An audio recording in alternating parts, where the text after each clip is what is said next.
Hello and welcome to some more Star Citizen news. What is happening this week in the wonderful world of Star Citizen? I also want to talk about the server meshing tests that failed and succeeded based on your point of view, and the cargo/hangars Q&A that CIG just did. Server meshing and the RMQ tests, the new network message queue updates. So CIG tested this over the last few days. There were tons of issues when CIG tested this. Brave testers, I salute you.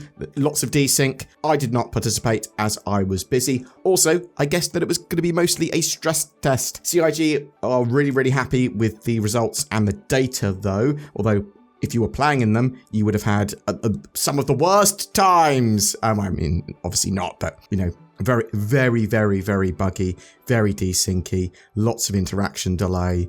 They tested all the way up to 6 servers on a single shard with 1,000 players. It was broken, janky, but yeah, it was for testing, and now CIG can hopefully put in a load of fixes and optimizations for the next test, or get data in other areas and try different server configurations. That next test could be later this week, with CIG saying there is a goal for testing Wednesday if possible. We'll have to wait and see. Obviously, this is all necessary steps towards Alpha 4.0 and server meshing, and expect a mixture of successes and failures, and all of that actually being useful data to CIG. So it's all successes to them. This week in Star Citizen, Alpha 3.24.1 went to the live servers last week. The update introduces the new Argo Atlas, which a lot of people thought might be a little bit of a cash grab. I really like it. It will be in-game shops in the not too distant future in about 3 months' time, but you can buy them at the moment for $35,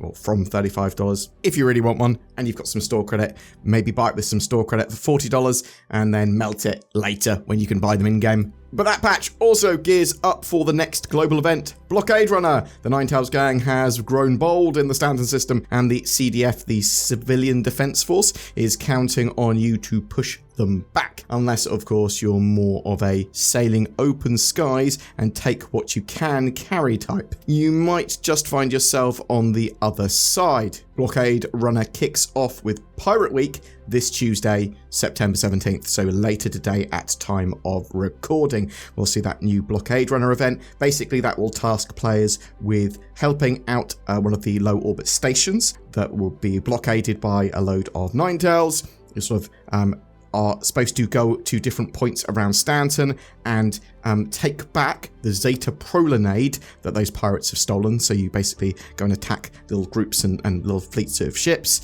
and board them, take their cargo, take it back to the station, fight through the people blockading there, and it's a big group event, so there's loads of this Zeta Prolinade that needs to be brought back, and you get rewarded based on your participation. But there are also some players that are just going to be trying to get that Zeta Prolinade and make a quick buck. Do also want to point out that CIG are working on some further hotfixes for Alpha 3.24.1 on the live build. We may see these over the next few days as well.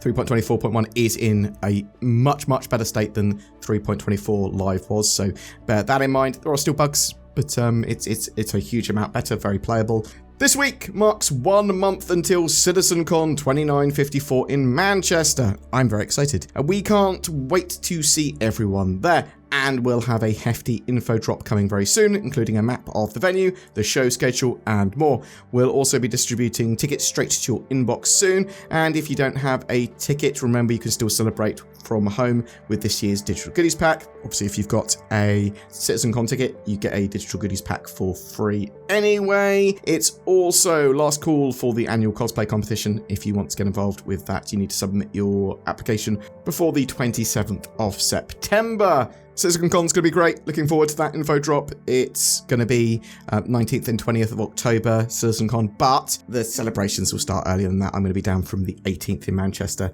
hopefully seeing anyone else that's there. Now, let's see what's going on for the rest of the week. Pirate Week. That starts later today, Tuesday, with chances to score some legendary loot and, for the first time ever, take on the brand new global event Blockade Runner. Jump in game and keep an eye out for those priority contracts. You won't want to miss the action. Plus, don't forget to check out the latest Lawmakers post where our narrative team dives into the community's most burning law questions. So it's going to be quite a big questions and answers session effectively, or an answer session as it were. As a big post, I'll be digging into that later. This Wednesday has the latest roadmap update. You might see some more information about if there's anything going on with the 3.24.2 patch beyond the Zeus Mark IIs being in there. There might be updates to 4.0 because we know that patch is very feature laden, but they also might start talking about 4.1 and stuff like that. Thursday, Inside Star Citizen welcomes an update from the team working on engineering gameplay that's going to be coming to the persistent universe with Alpha 4.0. These resource network updates and that engineering gameplay that comes with it, very exciting for me to have it a bit more refined and actually part of the persistent universe proper. Friday, the Star Citizen Live stuff is on hiatus this week. So, I suppose get involved with Pirate Week if you want to play some Star Citizen, get involved with the Blockade Runner stuff. We should get some more details of exactly what's going on with Pirate Week later today. Actually, in some other news, CIG's Chad McKinney has said that they're working towards long-term persistence LTP 2.0, though the focus is currently server meshing, but after that they'll be getting player data to be able to move across more seamlessly between patches and updates. So things like refinery jobs, hangar customizations and consumables, which are not traditionally moved over between patches, are much more likely to be included in a move when they don't wipe. So when they don't wipe, they're still little mini wipes, right? He also said we're going to be adding freight elevator support for extra large ships as stations, including the Hull C, but also any other ship too large to fit in the hangars there. This will be on the exterior of the station and designed to allow other small vehicles to help load and unload as well. Talking about cargo and hangars, there was a Star Citizen Live focusing on a Q&A for this. And let's go through the summary. What happened with the item draw change? This is for the item banks. We are still going to come back to bring improvements to the personal inventory UI, but we had discussions internally about the draw after collecting feedback from the community. For the time being, we'll keep the UI as it is, but we'll bring more improvements from the freight elevator to the personal inventory, such as the search function, the UI, and the nicer interfaces as soon as we can. Are we going to have more rooms or side rooms to park ships and vehicles on the sides of our hangars? And why is our hangar so dirty? We planned to add garage modules, so we don't plan to expand the pavement, but there should be more rooms for vehicles. The plan is for the personal hangars to be customized and expanded in the future.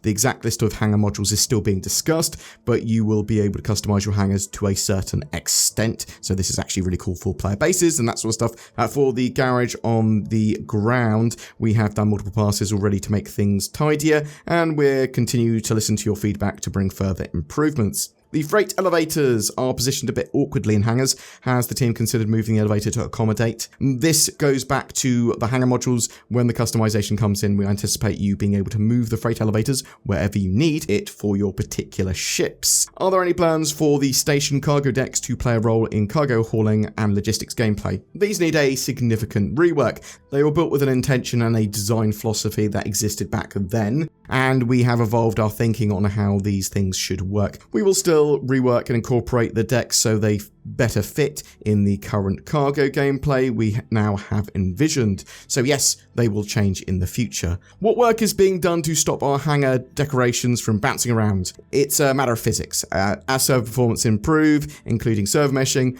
then we'll be able to find the edge cases that cause this and fix them. In 3.24, when we call our ships into a party member's hangar, our ships spawn in our personal hangar instead of our party members. Will that change? We had the option to spawn your own ship in your party member's hangar at some point during development, but we do want that flow at some point in the future. At the moment, the ATC doesn't support this panel very well because it's an old system that was written a while ago, and we're working on it at the moment. ATC will become a simpler system for docking, undocking, and it will be separated from hangar management once we get there. Can we have an option to remove or disable the alarm in the hangar every time a ship is called? It's not a thing that we've talked about, but we're looking at ways to make the process to get your ship faster. Will we be able to spawn on multiple ships at once in the same hangar? Yes, this is a thing we're looking at. And have you ever considered the ability to name our cargo boxes so we know what's in them when we move stuff around? Yes, the boxes all look the same, so we're thinking about tinting, labeling, etc. to make it easier to recognize the different cargo boxes. We want to address this for sure.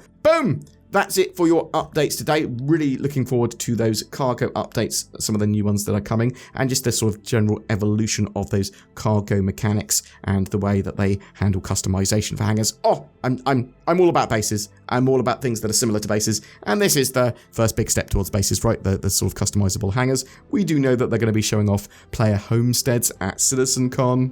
Did you participate in those server meshing tests? What do you think? Do you think CIG are going to be in a good position by the end of the year to have server meshing and all these new network updates in their game? Have you been playing in 3.24.1? What do you think of that latest live build? Is it great? Has it fixed all your problems? Are you still having tons of problems? Are you excited for CitizenCon in a month's time? Are you going to be attending that or watching it live or just watching summary videos of it later? Are you excited for Pirate Week and the Blockade Runner events? You're going to be getting involved with that sort of stuff. I'm really interested to know what you are going to be doing this week in Star Citizen, if anything at all. Tell me in the comments below, and something NordVPN. Click the links below. That helps the channel, and you get the VPNs that you need.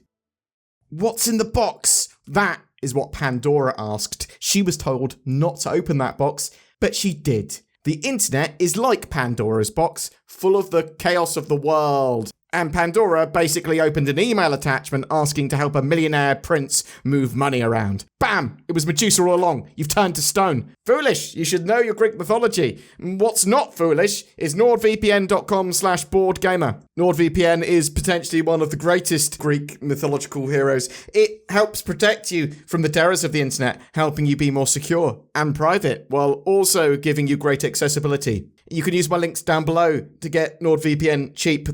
September, we've got a giveaway. Every month we have a ship giveaway, and this month is no different. We're giving away 5 ships this month. Actually, that is a bit different. That's 4 more than normal. We're going to give each of them to a different winner. We've got a Nomad, an X1, a Sulen, a Mustang Alpha, and a 100i. They all come with access to the game and lifetime insurance. All you need to do to be in for a chance of winning any of those is comment on any of my videos made during the month on YouTube.